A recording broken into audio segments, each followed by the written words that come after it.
CT gold. Sophie McCulloch, Kelly Andrew, Pauline Nadeau, and Shino Matsuda. We might get Betty Lou to sort of unpick some of these young surfers. You've probably seen them up close before, and also Chico Alves. She loves surfing. She dedicates her whole life to the sport. So she's really professional since a young age. I remember Pauline with her mom at the beach at like 11, 12 years old, and she was that professional back then. So that's why she's been around for so long. As we saw the replay of Kelly Andrew during the break. Oh, nice snap there, throwing the fins out.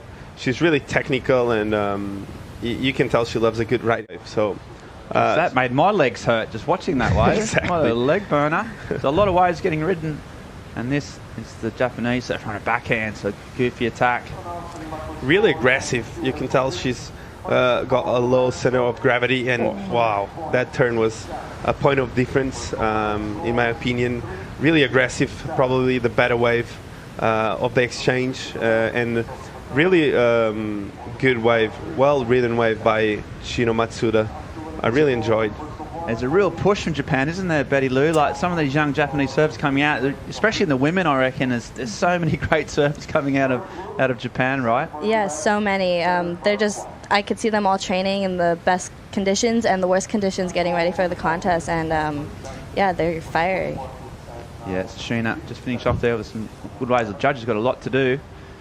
And obviously, Betty Lou had the first year on the CT. And you know what? I mean, you did make the cut in this year, but well, yeah. What were some of the highlights, and what did you learn from the first year on the CT? Yeah, the first year. I mean, it was such an experience. It was an honor to be a part of that. Yeah, she's had some big results on those right-handers, and there we go. There's Pauline. All this was caught while we were just having a quick chat. She knows this wave so well. Yeah, she has competed here over the last 10 years, as I said before. And Pauline has something that always amazes me, is that she always finds one of the best waves of the heat. That's for sure. She's really smart. She knows what the judges are asking for. And as you saw here, she got one of the longest waves of the day so far. And she kept for her, and she's going again. So live action, Kelly Andrews, such a smooth style, growing up on those points up there on the Gold Coast. Got a really good technique. She's had some CT results. She's been sort of yo-yoing between the Challenger Series and the CT over the years. I think she made the final in Maui one year. The setup, I have my mom with me. She's been traveling to every event with me, so it's been a blessing to have her with me. But I'm currently staying with a fellow Japanese competitor, Minami, from Japan. We're staying together here in Portugal, but one of my best friends. And really proven that she can make that elite level. And Pauline Nadeau herself, she had a good 6 or 7 years on the CT herself, so she's also, world-class talent, and it's been battling to get back there for a few years now. You see her driving down the line. Her wave selection, Chico, is such an important part of her surfing. She's just always on the best waves. She must be a nightmare to go free surfing with. She is. She's got the eye of the tiger for the waves. I think if you tell Pauline, hey, the second wave of the set is the good one, she won't catch the first one, that's for sure. Yeah, so she got a 5.43 for her first wave, and this is the back up. So it took a while to get going. But once she found this section, Betty Lou, she surfed it really well, huh? Yes, she surfed it really well. She definitely picked one of the best waves out of that whole set. Yeah, she got the second one, which was like the double up that was more cupped up on the reef, and she surfed it really well. Throwing spray, lots of speed, and making sure she connects to that inside section. Good surfing for Pauline, backing up a good score. And Portugal, you've been here a few times, but what's your posse? Who are you traveling with? What's the set? Yeah, she likes to battle, and I like to battle as well. So it's here she is up standing right now. Yeah, here she goes. So Sophie in the battle now. Nice first, sort of cut back. Waited a while for this one. Gets back onto the foam. Sitting around, I think, 6 on the Challenger Series rating, so doing well. But now she's trying to finish off this wave. Oh, and a nice finishing turn from Sophie. So waited a while, and I think she's going to get right back in the game. She needed a big number, an 8.09. Really well surfed wave. I like this first carve. Really well placed. The wave wasn't easy, and she placed that first carve really well. She's really light-footed, and you can tell she's comfortable on this wave. And the last turn was a good exclamation point on this wave. quite late to the occasion, not too much speed, but she was able to put an exclamation point on this wave. So I think she's well and truly back on this heat. And it's a heat that she was behind the 8 ball the whole time with 12 minutes to go. She's back at it. Looks like she's going to have a crack on her backhand, and she's up and riding. Just waits to turn. Nice sort of drawn out bottom hand turn she's got, but man, just, wow, bit of a mistake out the back. Keely looking at this wave, and she goes down, so a bit of action, a couple of mistakes. Looks like she almost lost the wax there. I'll come back to that as we see Pauline. She'll pounce on the errors of her opponents anytime she gets, and a slow first turn. Now starts to read the line, just puts her weight on that back foot, comes around the corner. Now she starts to put the afterburners on, slash right in the pocket. Looking for one last section, if she can get it. Nice little check turn, and then a finish here, and handles it, and gets some cries from the crowd. Those rocks always just appear. There's always there, aren't they? Always at the end of each wave, Betty. They're always going to come into play, right? Yes, those rocks. But I mean, Pauline, she ripped this wave. She was able to get a completion on it. I think that's all what you really need to do out here is complete your waves. And yeah, those rocks, they're just there, but you got to charge at them if you really want the score, and it's all about your determination. But yeah, she killed it.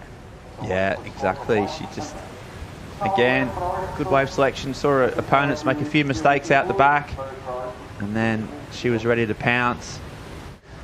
You got to make sure it counts. Pick the right waves, don't fall off. Sounds simple, but it can be quite difficult. We just see some live action from Keely Andrews. So having fallen off now, she's back. Gets another bite at it. Just waiting for this wave to stand up. Nice and clean on the open face. But she hasn't been able to throw much spray as yet. Now she starts winding up, getting a bit of speed. Nice crack off the top. And another one. Oh, that's a nice turn. Bit of flare, bit of fin release. And Keely be looking to get a last wave in, or last turn, but didn't. Still surfed that really, really well. But I'm not too sure what they would do in that kind of situation. Well, let's hope it doesn't come our way. Yeah. As we see Shino out the back, she's just trying to get into the shore. Got a heat lead of 7.67 and a 5, and then finishing off strong. Really big numbers across the board. Sophie McCulloch scratching into this one. Needs a big number, needs a 6.9. I'll tell you what, she's got a good start. Big, strong opening turn. Means business. No, she needs a high score, and surfing accordingly. She's going to hope this stands up in the middle. Nice little cut back. Oh, and just gets in the way. Misses. Shino paddling back out. And now she's waiting for a finish. And there's another big turn. So she likes that. Now I'm going to put you on the spot, Betty Lou. What do you think about that? A 6.9? Is that there or thereabouts? Yeah, she definitely, this first turn was spicy. She threw a lot of spray, had some fin release. Just cutting it back and waiting for the wave to give her another proper section. But yeah, just ripping. Oh, almost. Yeah, what is with the person? If you're paddling back out, can that be an interference? Is that possible for that to happen? It'd be a big call, obviously, but it would be a big call. She finished nicely as well, though, but it would be a big call if they would call. And we saw Sophie come back with her score. She needed a high number, and I'll tell you what, the numbers have just dropped to 7.67. Huge number. So now Pauline, up and riding, needs a 6.85. It's a massive number. So even though she's done really well, she's still fighting for that second place. And here she goes. She might not know her requirement when she takes off. She's going to surf the wave as she sees it. See her go down the line, looking for an end section here, belts it, fades left, might get another little foam rebound, and does. So needing a 6.85, so huge numbers there for Sophie McCulloch. We thought it'd be there or thereabouts, and it was. It is. The judges have been really clear. They want big turns off the back, and Sophie on that specific wave really applied a lot of pressure in that first turn with the slide of the fins and a lot of technique, and we felt it. So the judges felt it too, and 7.67. Pauline with just not the same energy of the other waves, and I don't think she'll get the 6.85. But yeah, the 4-man heats, a lot of action, a lot of surfing, and here we have Keely Andrew. Keely she's not going to go down wondering, so she's having a crack. It's small, the wave. Sort of sense the body language, a bit of frustration. Needs a 7-point ride. I don't think this wave's going to allow her to do that. She keeps trying to find something. You know, it's so brutal. You travel all the way from Australia for one heat, and then, you know, you surf well. She's ripping here, but still, you know, might fall a little bit short. See the frustration, the disappointment sort of in her body language. Mix of old world charm and new age performance surfing intermingling in the beautiful waves of this fabulous part of the world. And I'm joined by one of those local, well, Portuguese